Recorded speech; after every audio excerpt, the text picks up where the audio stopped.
the Constitution of the United States enough to protect America from what's happening? Not on its own, obviously. The Constitution is an old piece of paper unless people choose to believe in it. And the Constitution is being, I would say, tested by those who don't. Bannon and others around the president have a different theory of power, which is that it has to do with an individual, right? What the Germans call the Führerprinzip, that Trump ultimately derives his authority from what they see as the will of the people, which he directly represents. This is a fascist idea, and I think it should be named as such. But no, the Constitution won't do it on its own. The Constitution will prevent this if courts apply it, if they hold the president and people around him in contempt. The Constitution will hold if Congress sees fit to pass laws, which in general Republicans don't do anymore. So a few would have to defect and form a new majority. The Constitution will hold if Americans in general decide to take risks for it. As a lot of this, of course, is probing. It's probing to see how Americans react. And if we get away from constitutional rule and towards some kind of modern tyranny, that will be a co-production where Americans have gone along. Going along seems to be what a lot of people are doing. We've seen it. One of the most shocking things actually for me, maybe it's because I'm a business journalist, but was watching some of the big CEOs, the tech bros that we've come to know them, lining up in advance. And it was obey in advance, the number one risk that you identified on tyranny of the 20 things that you talk about. Obeying in advance seems to be something that big business is doing. The law firms are now doing in a flurry. And it seems as though, of course, other Republicans in Congress are doing. What could stop that? Once that sort of notion of we have to fall in line even before we're asked, how do we walk that back? Yeah, I'm going to start by making some distinctions among the people that you're talking about, because when we talk about the tech bros, the people in Silicon Valley take different positions. And there are plenty of people in Silicon Valley who believe in democracy and who support Kamala Harris. But the specific tech bros that we're talking about, the ones who are, close to the White House, who are close to the regime, these aren't people who are obeying in advance. These are people who are deliberately destroying democracy because they believe that's the right thing to do. So Elon Musk is not obeying in advance. Elon Musk is taking part in a calculated campaign of state destruction designed to create the space for oligarchy and fascism. So it's important to call things by their name. I was talking about Jeff Bezos and people who are a step removed. Yeah, no, exactly. One has to make these distinctions. So with Bezos basically, became Exhibit A in obeying in advance when he killed his own newspaper's endorsement of Kamala Harris in October of 2024. And then when he set an editorial line personally along the lines of we must support personal liberties and free markets, which of course is self-contradictory because freedom isn't the thing you say it is. Freedom is the thing that your writers actually want to express. And then when it comes to businesses and some of the universities and the law firms, you have a very good point. And it's puzzling because it's not just a moral failure. It's also a strategic and probably ultimately a financial failure as well. Because if you can't find the means to resist once, you're going to have to concede not just once, but twice and infinitely. And if you can't band together with other people in your own profession, then all of you are going to get picked off one by one.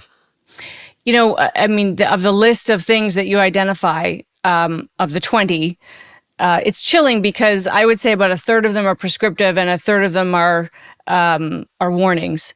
Of the third that are warnings, most have happened. The one that hasn't happened is a collapse into a one-party state, which I guess when we talk about a third term for Trump, we're talking about something along those lines. So let me just ask you the tyranny question. Is America sliding into tyranny? Is this, obviously we're on some kind of path, but what the rest of the world wants to know is, will it be stopped? What's your expectation based on what you know and understand? Mm-hmm. Yeah, the way, you're very kindly referring to On Tyranny, and the way that the book is constructed is that the 20 lessons are meant not just to be prescriptive, but also to describe an arc. And so one can debate how far along we are. The one, just as a footnote, the one that hasn't happened this Trump term that I'm really worried about is the terrorist attack, because these guys they've fired everybody who was competent They replaced them with a bunch of cosplayers at the top of the relevant security institutions. The second and third tiers down have been purged. And below that, there have been a lot of firings and resignations and, an atmosphere of demoralization. And you have this total focus on, you're putting the entire energy of the security state on deporting like one El Salvadoran guy who committed no crime, right? That's where all the energy, all the attention is right now.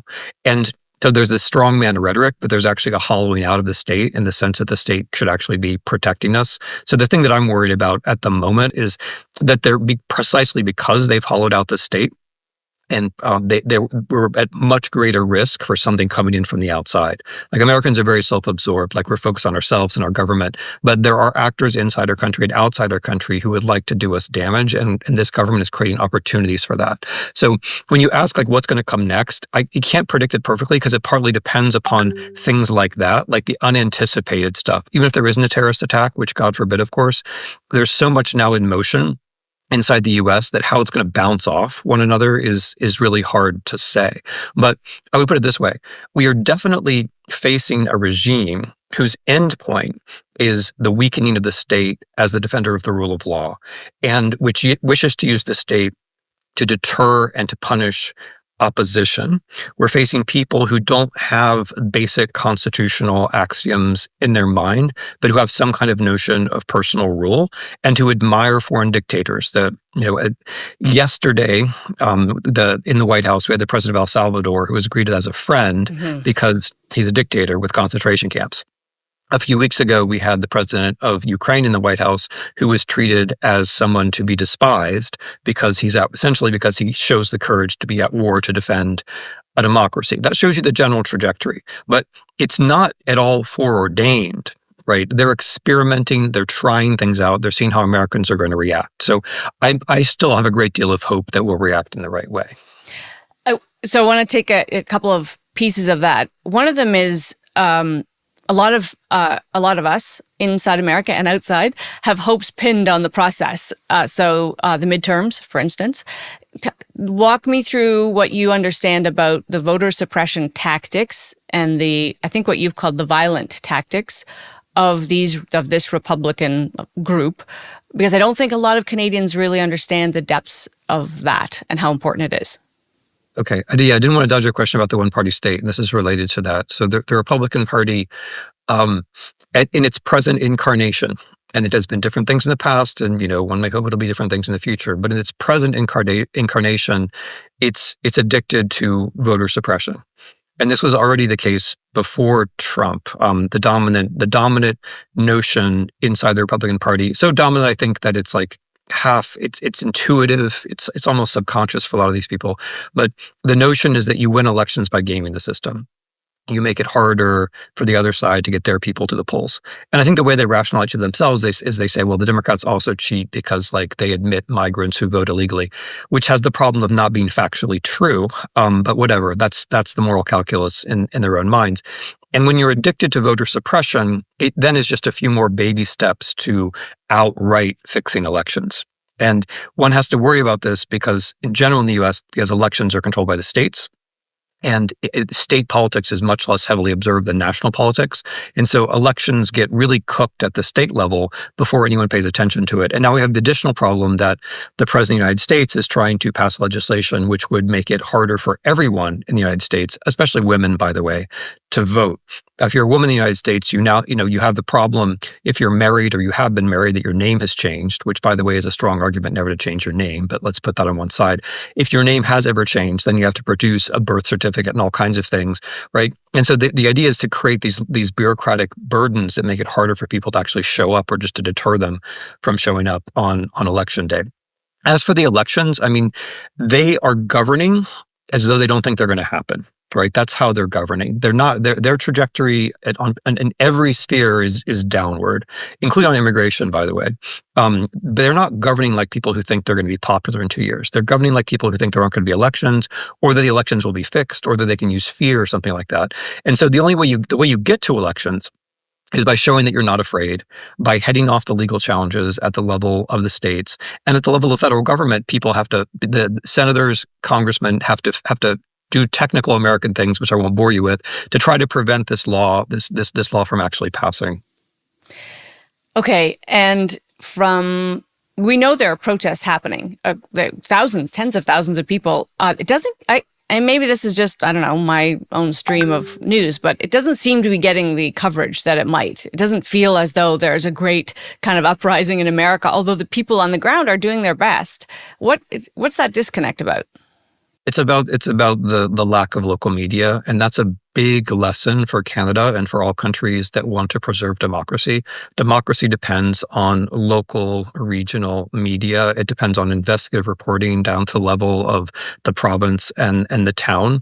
It depends also on public media. If you let those things go away, you're inviting into democracy, and this is one of the reasons, right? Because it means a lot that 3 million people protested. Mm-hmm. And that's a lot of people. That's, roughly 1% of the population of the entire country. It is, or it is close to, the biggest one-day protest in the history of the United States. And to those who took part or who organized, it's an incredibly important thing.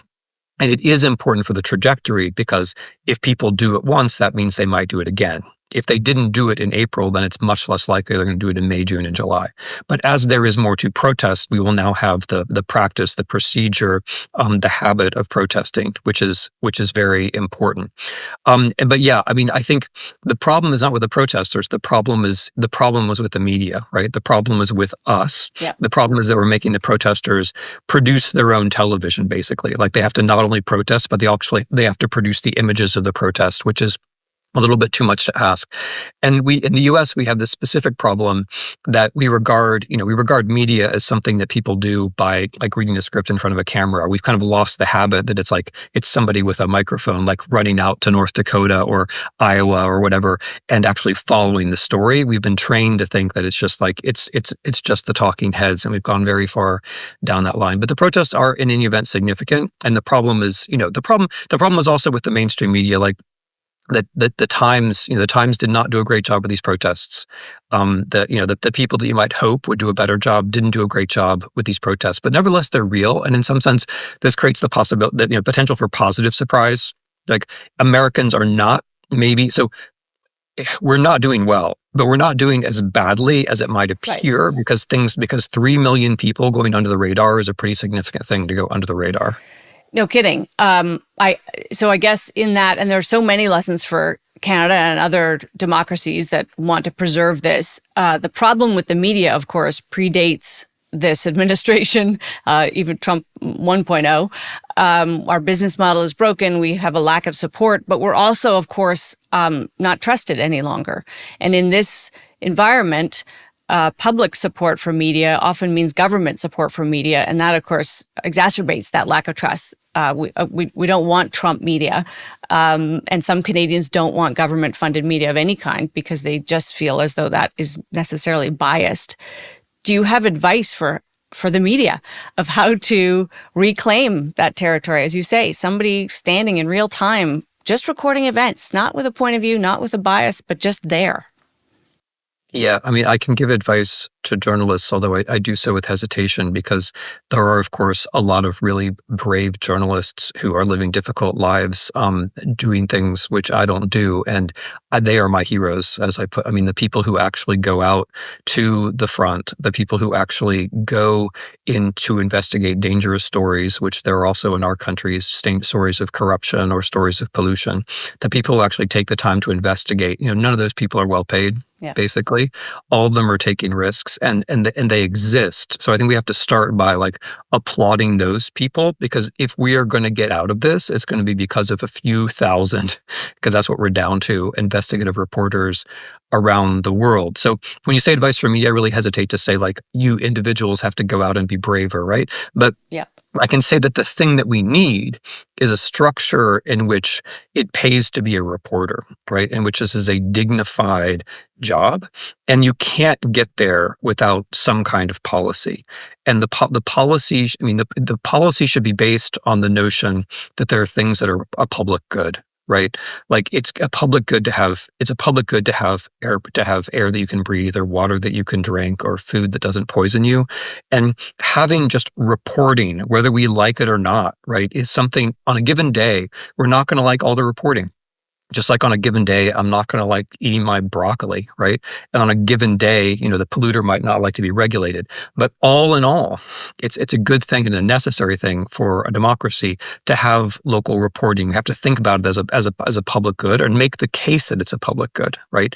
And then you have to start locally, like if you're a central government or provincial government.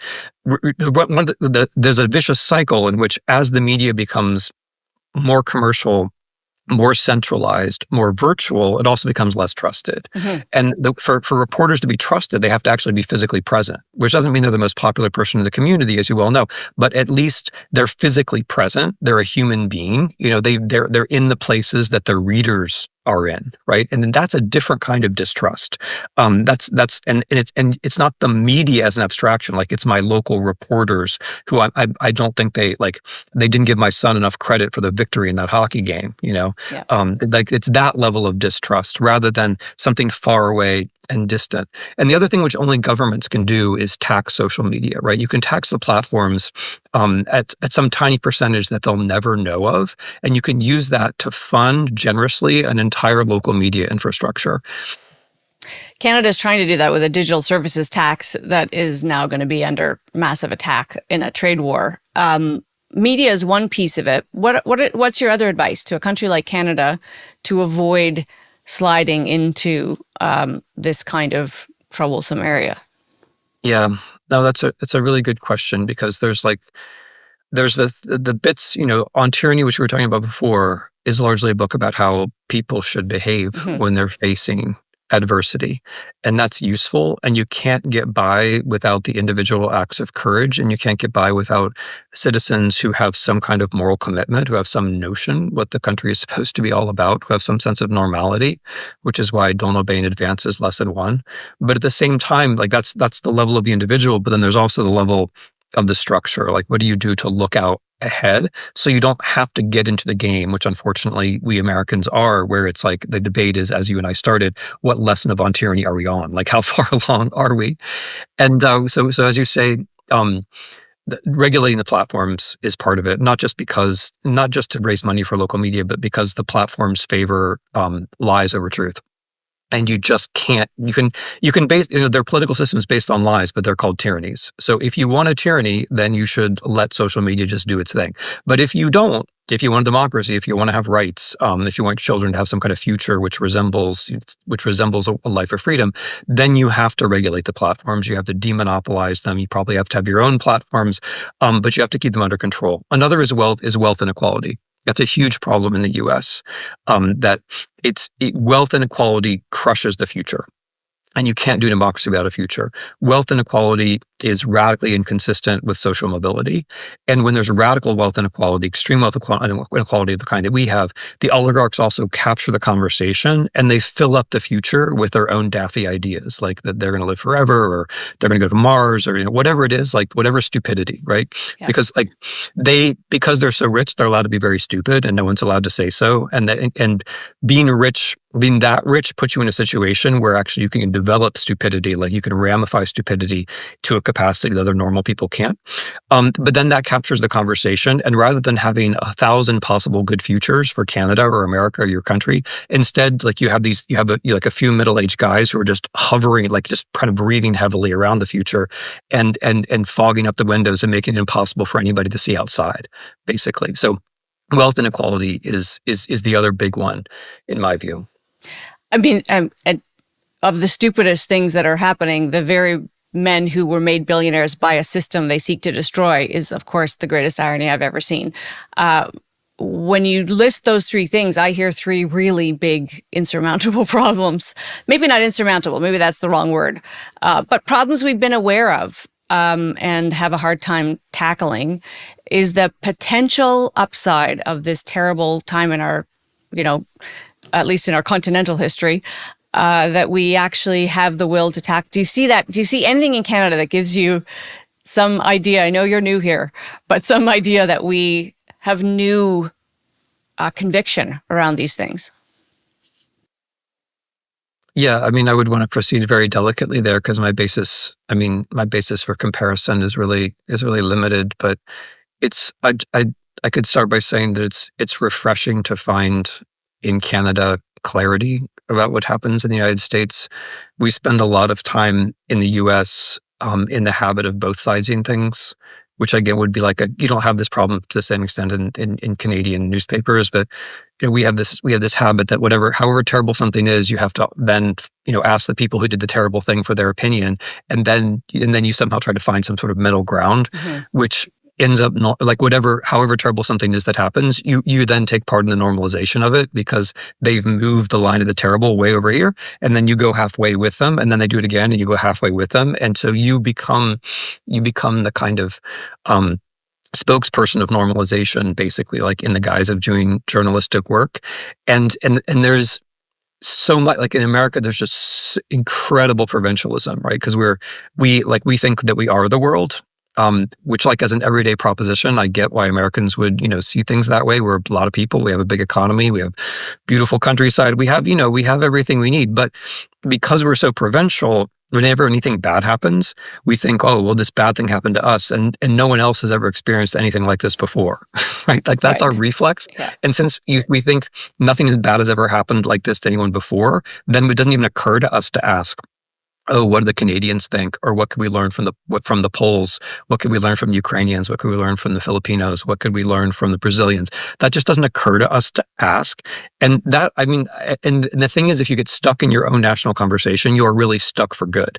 You have to be able to look across and get perspectives, either from history or from other countries. And that's a nice thing about Canada, right? I'm not like, of course you're stuck in your Canadian preoccupations, which I'm only vaguely beginning to understand, but there isn't a habit of saying like things that happen in Canada can't be happening. You are always thinking about the United States, and to a much greater extent than we are, you're thinking about Europe and other countries. Mm-hmm. And that's really affirming too, because it means that you have the chance of learning lessons.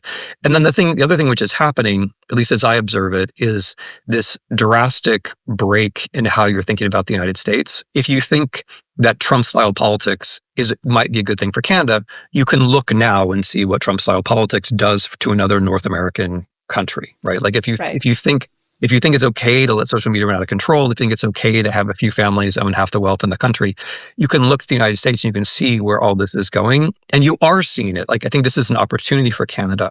We're gonna do it right. We're gonna not just react to the Americans, but we have to take this as an opportunity to do things the right way.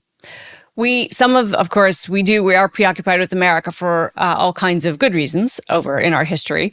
But certainly culturally, socially, we have been as well. We are guilty as well, for whatever reason, of other sideism. You see it right now in the, alarmingly pervasive anti-Semitism in this country that I've been surprised that it hasn't been met with more rigor, to be honest. We had a guest on this show recently who described Zelensky as the Churchill of our times and the leader of the free world, was his words. You obviously have spent a lot of time understanding Ukraine and where it fits into the fabric. What do you think Canadians should be thinking about when it comes to Ukraine? And I don't mean to be, pedestrian on that, but the importance of keeping our eyes on other countries and what's happening there.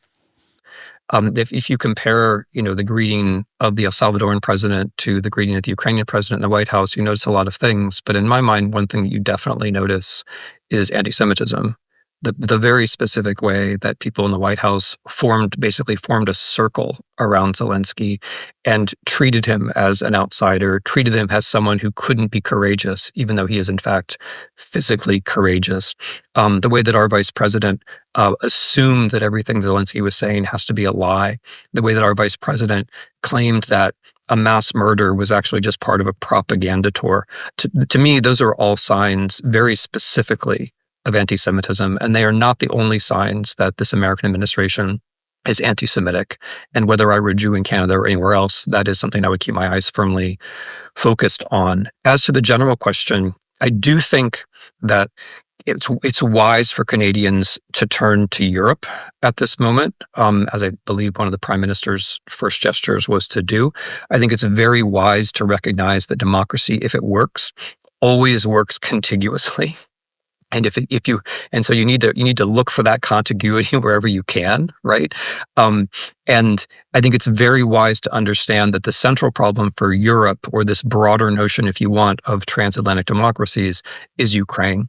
And that for Canada, a way to get into this broader European conversation is to be concerned about Ukraine. There are a lot of reasons to be concerned about Ukraine in general, in terms of world order and the rule of law. I know there are many people in Canada, and I've worked with some of them, and it's been wonderful, who are doing important work for Ukraine during the resistance. But in terms of Canada's own interest in inserting itself into the problematic of Europe, or that big collection of democracies, getting ahead of the game on Ukraine would be one way to do that. One of the things that's clearly observable in this country, for all that we might think we're, better and different, and at least we're not the U.S., a real kind of pulling back on things like foreign aid, on interest in sending troops elsewhere, things that historically Canada has really played a role in, an outsized role given its size. It seems to be there's a new movement. And I don't know whether it's on the right of the spectrum. It feels broader than that foreign aid is a waste of time. And we're already seeing, of course, the evidence that the U.S. pull back on foreign aid from Africa to South America will have long-lasting repercussions. China fills the void. Russia may fill some voids. What would your message or advice be to Canadians about actually putting our money where our mouth is when it comes to the world? Yeah. I mean, I think that I feel like that relates to the previous question, because of course Canada has limited resources, and there are places where resources right now could make a decisive difference. And one of those places is Ukraine. Ukraine's not the only place in the world where there's suffering, but it is a place where matters can tip one way or the other, and how they tip is very significant, because the disaster there is not a natural disaster. It's a political disaster, which is being brought about by a country, the Russian Federation, which is actively trying to destroy democracies, not just militarily, but by way of its media, by way of its foreign policy. So definitely Canada has to be present, and Canada has a chance now to do so. An area that I would point to would be information. I know that there's Radio Canada, and I spend my morning commute listening to Canadian radio in French at the bottom of the dial, and I realize that there's some projection, but precisely because the Americans have pulled back so drastically, there is more room for the Canadians and the British to reach out in English. And also I know Radio Canada uses a lot of other languages, but there is a space now which can be filled relatively inexpensively. And of course, there are also people who can be hired, right? I mean, one way to, if you're a country where one of your official languages is English, one way to think about the United States is that there are gaps that we have left open, and there are also people, right, who can sometimes be exploited, hired, treated as colleagues in order to help fill those gaps. I think you and your wife, Marcy Shore, have been clear that you're not fleeing America. You came to Canada after a long time of consideration because of opportunity here, which is wonderful. It's a wonderful thing and Canadians should be proud of that we have a university that can attract you. But I can't help but wonder how it feels to be here and watch from afar. Does it feel worse? Does it feel harder to not be in your country right now with this going on? Yeah, I mean, that's exactly how it happened. Like we were recruited twice by the University of Toronto starting about 8 years ago, and then the second time starting 3 years ago. And we had long discussions, which are based on the attractions of Toronto, the city, and University of Toronto, and the Monk School, and also based on like time of life things and things having to do with our kids. And we eventually found our way to a common decision, and we moved here last summer.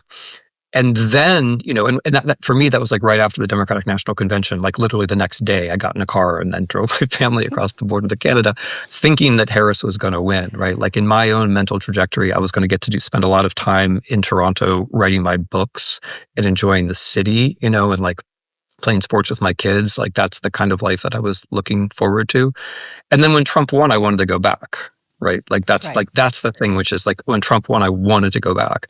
And we sort of compromise on this where like so you asked me what it's like to look at from afar. I've spent a lot of this time, as my bosses in the University of Toronto know very well. I spent a lot of this time in the United States, right before the election. I was there doing campaign work pretty much down to the last minute. And then I've been to the US multiple times since then. I've been working on organizing. I've been working with American NGOs the entire time. I've been working on political strategy the entire time. So I can't really say I see it from afar. And for me, of course, like I spent roughly half my adult life in other countries, and the way that I see America depends upon having history, but also having the perspective of other countries. So I just see it as 100% helpful to like go back and forth and to listen to Canadians, and to try to get other perspectives on what's happening in my country. So it's been, I would say about Canada that it's been affirming to be here, because there's a lot less static about what's actually happening in the United States. It's also affirming because it's easier to think of positive projects, especially in the areas that I'm concerned with, like democracy, right? So in the US, we've got to be reacting. We've got to be organizing. We have to be protesting. We have to be finding our voice as a civil society. Whereas in Canada, one can think institutionally 1 or 2 or 3 steps ahead. One can think about organizing centers. One can think about learning from other countries, as we were talking about before. One can think about a systematic use of the negative lessons of the United States. When one has time to prepare institutions, one has time to think conceptually about all of this, which is one of the things, as it turns out, I hope to be doing at the University of Toronto. I do want to touch on one thing before we finish, and that is we glanced at it, but Canadians may not know. And I didn't really know it till you said it the other day, that there's real violence in the U.S., that political opponents are facing genuine violence, not sort of bullying tactics and lies that are then masqueraded as truth, but literal violence. Just talk about that a little bit, because to me, it goes to what the rest of the world should understand about what Americans need right now. You need our support in very real physical way. I'm not going to go down and protect Josh Shapiro's house, but we might need to, it might actually come to a level where we actually need to move our bodies, as you say, in on tyranny. That's a really kind thought. One of the things I've noticed about Canadians, and again, this is anecdotal, but like I've spent much of the last quarter century living in New England, and Canadians have this at least in the conversations I've had, they've had this very idealized vision of New England. Like it's all about the skiing, and it's all about the fall foliage and like the beautiful little towns. And that's a nice image of New England, and I love it. I love New England too. I'm really happy there, but it tends to overlook like the school shootings, and it tends to overlook it tends to overlook the really tough times that big cities in New England, like New Haven and Hartford, have had. And so the U.S. is just, I'm not saying Canadians don't know this, because I know you do know it and you treat it as a difference, but like the level of everyday violence is just a lot higher. And then the thing to which you're referring is a pretty new kind of political violence where, and as you say, it has largely gone under the radar, where the current president it tries to intimidate not so much his political opponents outside, but the ones inside. The Republicans who have voices, who can't be counted on to follow his lead, he's treated them as enemies, and he's initiated stochastic violence against them, such that the ones, people like Liz Cheney or Adam Kinzinger, with whom I might not agree on every policy, but who clearly had their own voices, and clearly were patriotic, like had a loyalty to the country rather than to a single man, those people get primaried, they're no longer in Congress. And then other people just, our congressional terms are only 2 years.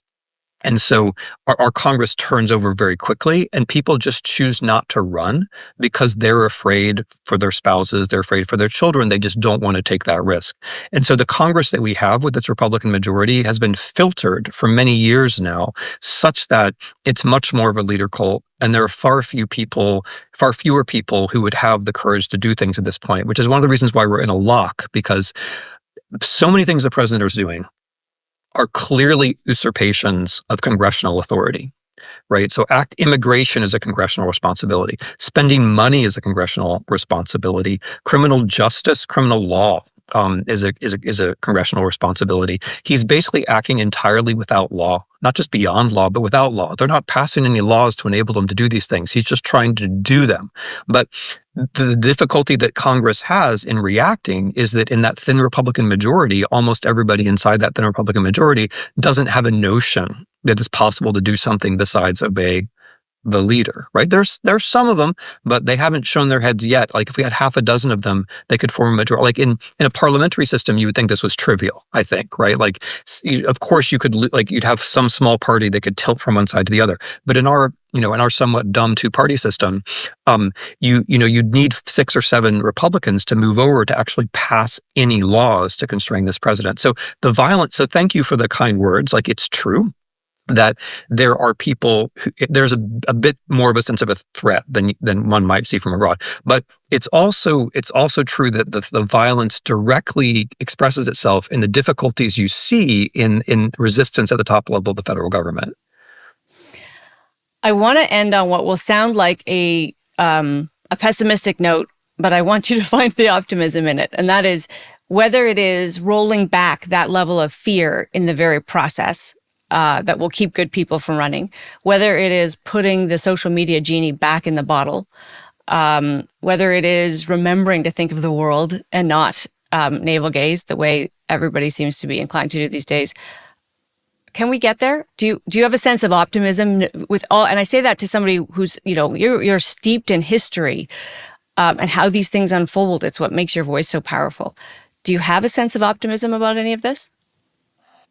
Well, yeah, being a historian means not being an optimist or not being a pessimist, but it means that it does mean that you see that there's a whole very broad range of things that could happen, because in any moment in history, the things that actually happened tend not to be the things that people thought was going to happen. And if you remember that, then you could remember, okay, even the things which seem inevitable or irreversible in this moment probably aren't. Because our moments, like all other moments, there are surprises in store. Some of them are going to be negative, but some of them can be positive as well. And so that, like historical reflex, seeing the present as, the present is like a prism. There are all kinds of things going through it, but you just don't see all that color, but it's there. It's there nonetheless. And part of the problem with I would say one of the special problems of this particular kind of totalitarianism that we have is that it's taken the future away from us. Right? Like that's its aim, is to take the future away. We have this thing, the Germans call it Zukunftslosigkeit. Like we have a hard time thinking about the future, but the futures are nevertheless there.